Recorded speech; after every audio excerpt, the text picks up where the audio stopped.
PH scale कडे आपल्याला जाण्याच्या पूर्वी आज आपला जो पॉइंट आहे की पीएच प्लस पीओएच बरोबर आहे 14. मग आपल्याला पीएच स्केल समजायला पण सोपी जाईल. या भागाचा वापर करत असताना पीएच आणि पीओएच ला आपण एकदा साध्या भाषेमध्ये सांगितलं पोटेन्स. पोटेन्स म्हणजे स्ट्रेंथ. एखाद्या सोल्युशन मध्ये असणाऱ्या H प्लस आयनची स्ट्रेंथ म्हणजे पीएच. व्याख्या कशी केली आपण? The negative logarithm to the base 10 of molar concentration of H plus ion in the solution is known as a pH. POH कसा डिफाइन केला? The negative logarithm to the base 10 of molar concentration of OH minus ion in the solution is known as a pOH. मग आजचा आपला point जात असताना आपल्याला थोडंसं मागे आयोनिक प्रोडक्ट ऑफ वॉटर कडे जायचं हे लक्षात घ्या. आयोनिक प्रोडक्ट ऑफ वॉटरचा हा भाग दाखवत असताना आपल्याला हे शो दॅट दाखवायचं आहे. 2 मार्काचा क्वेश्चन आहे. Show that pH plus pOH बरोबर 40. तर त्यासाठी बघ पहिला पॉइंट द आयोनिक व्यवस्थित लक्ष द्या प्रोडक्ट ऑफ वॉटर. आता हा आयोनिक प्रोडक्ट ऑफ वॉटर जो आहे हा आपण ज्या वेळेला डिसोसिएशन आता आपल्याला डायरेक्ट घेतलं तर चालतं असं काही नाही. ज्या वेळेला आपण ही टर्मिनॉलॉजी वापरतो त्यावेळेला त्याचा वापर हा करत असताना Kw बरोबर आहे कॉन्सन्ट्रेशन ऑफ. तुम्ही H3O प्लस लिहिण्याच्या ऐवजी मी सोप्या भाषेत H प्लस लिहितो, तुम्हाला कन्फ्यूज होणार नाही. कारण पहिल्या वेळेला आपण म्हणतोय ना हा पॉइंट याला तुम्ही इक्वेशन नंबर 1 तुम्ही या टर्म मध्ये काय सांगितलं माहिती आहे का? The dissociation constant of water is nothing but the ionic product of water. म्हणजे पाण्यासाठी इतरांसाठी नाही पाण्यासाठी पाण्याचा डिसोसिएशन कॉन्स्टंट म्हणजेच पाण्याचा आयोनिक प्रोडक्ट. मग काय सांगितलं? बट हळूवार आणि व्यवस्थित लिहितोय कारण महत्त्वाचा पॉइंट आहे. At 298 kelvin Kw is equals 10 to the power minus 14. 1 लिहिलं तरी चालतं, नाही लिहिलं तर चालेल. Equation number 2 from equation 1 and 2 जरा व्यवस्थित पहा. इक्वेशन 1 आणि 2 ची लेफ्ट साइड सेम आहे. याचा अर्थ त्याची राइट साइड सारखी यायला पाहिजे. म्हणजे concentration of H plus into concentration of OH minus is equals 10 to the power minus 14. आलो आपण इथपर्यंत. मग आता एक सोपं लक्षात ठेवा, त्याला लॉग लावायचं. काय करायचं आपण? Taking log on both sides of equation वाटल्यास तरी द्या. मी प्रत्येक टर्म लिहितोय, तुम्ही ते स्टॉप करून लिहून घ्यायचं व्यवस्थित. मग आपण लॉग वापरला. Log of base 10 concentration of H plus plus log of base 10 concentration of OH minus बरोबर आहे मायनस 14 लॉग ऑफ 10 ऑफ 10. आता इथे लॉगच्या प्रॉपर्टी लक्षात घ्या. इथे प्रॉपर्टी आता मागच्या सेक्शन मध्ये सांगितली m to the power n n into log of m x to the power y y into log of x. आणि इथे काय केलं माहितीये का? m into n आहे log of m plus log of n किंवा x into y log of x plus log of y म्हणजे log of h plus log of oh. ठीक आहे. मग काय झालं? आता पहिले आपण पलीकडची राइट साइड सॉल्व करून घेऊया. log of 10 म्हणजे किती? 1. म्हणजे आपण डायरेक्टली असं लिहू शकतो का? log of base 10 concentration of H plus plus log of base 10 concentration of OH minus बरोबर आहे minus 14. आलं. आता आपल्याला एक लक्षात आलं आपल्याला उजव्या साइडला किती पाहिजे? प्लस 14. आपल्याकडे किती आहेत? मायनस. मग त्याला मल्टिप्लाय करून टाकू. या इक्वेशनला वाटल्यास इक्वेशन नंबर 4 देऊन टाका. मल्टिप्लाय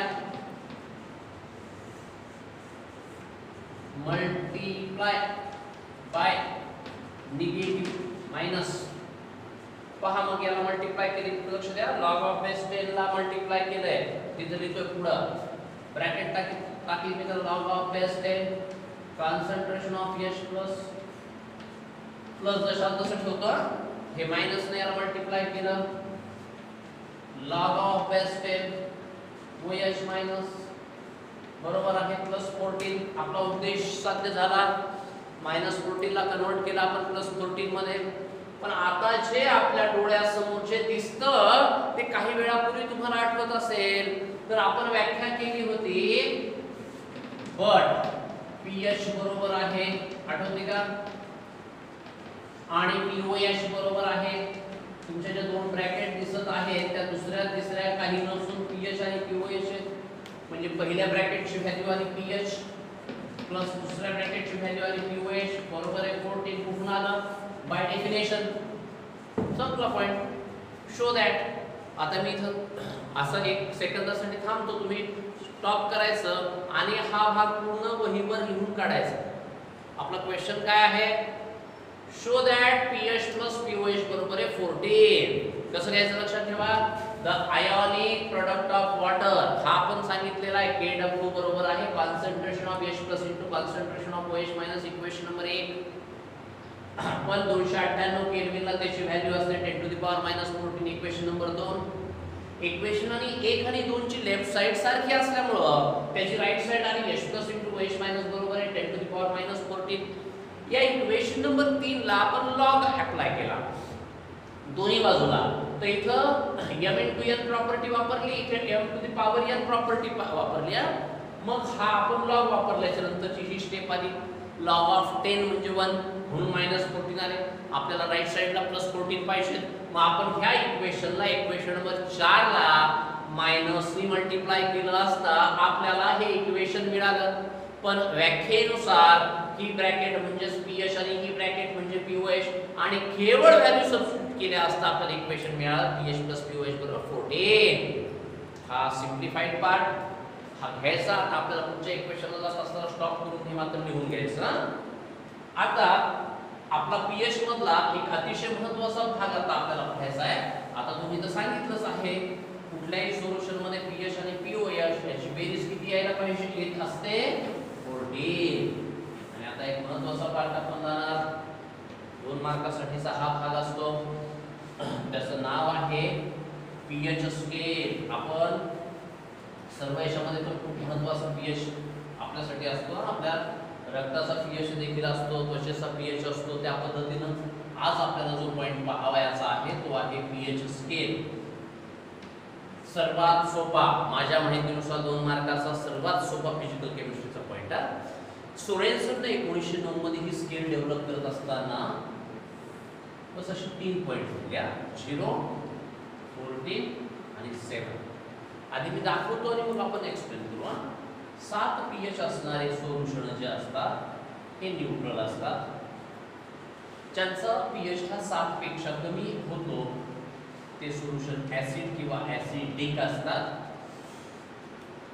आणि 7 पासून जसं वाढत जातो, आता इथं बेस किंवा अल्कलाइन दोन्हीपैकी कुठला आहे? बेस टाकतो ना वाढवायचं, बेस किंवा बेसिक. मग आता हा सिंपल भाग आहे. 2 मार्काला याचे एक तर सोपा पॉइंटच नाही, हे लक्षात घ्या. सिंपल भागात पहिला पॉइंट स्केल ही 0 ला सुरुवात होते आणि 14 ला जाऊन थांबते. पहिला पॉइंट लक्षात घ्या. The scale starts from 0 and ends at 14. दुसरा पॉइंट, ज्या सोल्युशनचा pH 7 आहे ते सोल्युशन न्यूट्रल असतं. The solution having pH 7 is neutral. 2 point. तिसरा पॉइंट, 7 पेक्षा pH कमी ज्याचा असतो ते सोल्युशन्स ऍसिडिक असतात. The solution having pH less than 7 are acidic in nature. 7 पेक्षा जास्त pH जसा असतो ते बेसिक असतात. आले point. The solutions having pH more than 7 are basic in nature. किती झाले पॉइंट? 4. आता लक्ष द्या, 7 पासून 0 कडे जात असताना ऍसिडिक नेचर वाढत जातं आणि 7 पासून 14 कडे जात असताना बेसिक नेचर वाढत जातं. From 7 to 0, acidic nature increases. From 7 to 14, basic nature increases. किती पॉइंट झाले? 6. परीक्षेला आपल्याला किती विचारतात? 4 मार्क असतात 2. एकदा मी व्यवस्थित रिपीट करतो, पहा एकदा पूर्ण पॉइंट्स. पहिला पॉइंट आहे the scale starts from 0 and ends at 14. दुसरा पॉइंट आहे if the pH of the solution is 7 then it is neutral. तिसरा पॉइंट आहे if pH of the solution is less than 7 then it is acidic. चौथा point झाला if pH of the solution is more than 7 then it is basic. चार point झाले. पाचवा point from 7 to 0 acidic nature increases. आणि सहावा point from 7 to 14 basic nature increases.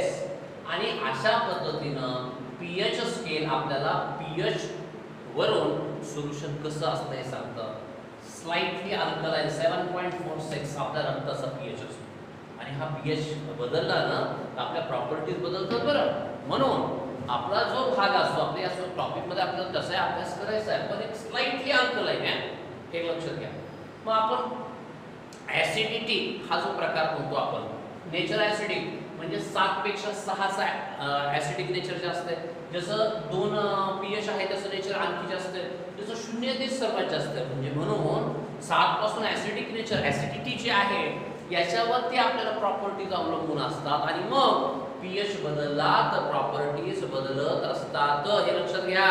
pH हा constant राहणं आवश्यक आहे. या टॉपिक मध्ये पुढे आपण हा एक शब्द वापरणार आहोत तो आहे बफर. हा एक पदार्थ आहे लगेच सांगून देतो तुम्हाला. बफर हा पदार्थ असा आहे जो pH कॉन्स्टंट ठेवण्याचं काम करतो. साधारणपणे एक लक्षात घ्या बफर मधचा अर्थ आपण लक्षात घेतला तर घरी आपण समजा पोटॅटो चिप्स तयार केले बटाट्याचे चिप्स तयार केले तर एक 2 4 5 दिवस 8 दिवस 10 दिवस ते खायला बरे वाटतात. त्यानंतर त्याचा वास येतो. पण बाजारामध्ये मिळणारे जे चिप्स आहेत ते 6-6 महिने चांगले राहतात. हे लक्षात घ्या. काय होतं त्याचा वास येतो किंवा ते खराब लागतात याचा अर्थ त्याचा pH बदलला. हा पॉइंट लक्षात घ्या. मग बाजारामध्ये जे पदार्थ मिळतात त्याच्यामध्ये बफर टाकलेला असतो. बफर म्हणजे आपल्याला तिकडे केमिस्ट्री एव्हरीडे लाईफ 11वी मध्ये आपण प्रिझर्वेटिव्ह असं नाव म्हणतो. प्रिझर्वेटिव्ह म्हणजे जो अन्न पदार्थ खराब न होता म्हणजे त्याची न्यूट्रिटिव्ह व्हॅल्यू पोषक तत्व त्याचे जशाला तसे ठेवून त्याला जास्तीत जास्त दिवस ठेवण्याचं जो काम करतो तो म्हणजे प्रिझर्वेटिव्ह. बफर म्हणजे आता एक लक्षात घ्यायचं. आता एक साधारणपणे लक्षात घ्या की उन्हाळ्याचे दिवस असतील आणि गरमी जर जास्त असेल तर काय होतं माहिती का सकाळी तयार केलेली भाजी संध्याकाळच्या वेळेस खराब होते. मग एक तर आपल्याला त्याच्यावर गुडगुडे आलेले दिसतात किंवा त्याचा आंबट वास येतो. म्हणजे काय झालं माहिती का त्याचा काय बदलला pH. आणि मग pH बदलला की पदार्थाचे गुणधर्म बदलत असतात. आणि हा पॉइंट आपल्याला पुढे पाहायचा आहे. तर बफर हा एक असा पदार्थ आहे की जर जो आपण एखाद्या सोल्युशन मध्ये टाकला तो त्याचा pH बदलू देत नाही. आणि म्हणून बफर हा एक केमिकल सबस्टन्स आहे which resist to pH. Resist to pH even on addition of small amount of acid or base is known as a buffer. म्हणजे pH कधी बदलत माहितीये का जर तुम्ही ऍसिड टाकलं तर अथवा बेस टाकलं तर थोड्या प्रमाणामध्ये तुम्ही ऍसिड अथवा बेस टाकल्यानंतरही जर pH बदलत नसेल तर अशा पदार्थाला बफर असतो. The chemical substance which resist म्हणजे विरोध करतो to change in its pH even on addition of small amount of acid or base is known as a buffer. आणि म्हणून आजच्या पॉइंट मध्ये आपण pH स्केल आणि शो दॅट pH + pOH = 14 हे महत्त्वाचे पॉइंट्स जे आहेत याचा अभ्यास केला व्यवस्थितपणे वहीवर लिहून घ्यायचे. ज्या व्याख्या सांगितल्या आता इथे 6 पॉइंट सांगितले 6 पॉइंट देखील तुमच्या वहीवर लिहिलं झाले पाहिजे. तर आता आजच्या पॉइंट मध्ये जे महत्त्वाचे पॉइंट्स आहेत याचा वापर केला. न्यूमेरिकल सेक्शनला आपल्याला दोन्ही फॉर्म्युले वापरायचे. pH + pOH = 14 आणि pH बरोबर negative logarithm to the base 10 of molar concentration H+ आणि pOH बरोबर negative logarithm to the base 10 of molar concentration of OH+. ठीक आहे. उर्वरित भाग आपण पुढच्या सेक्शन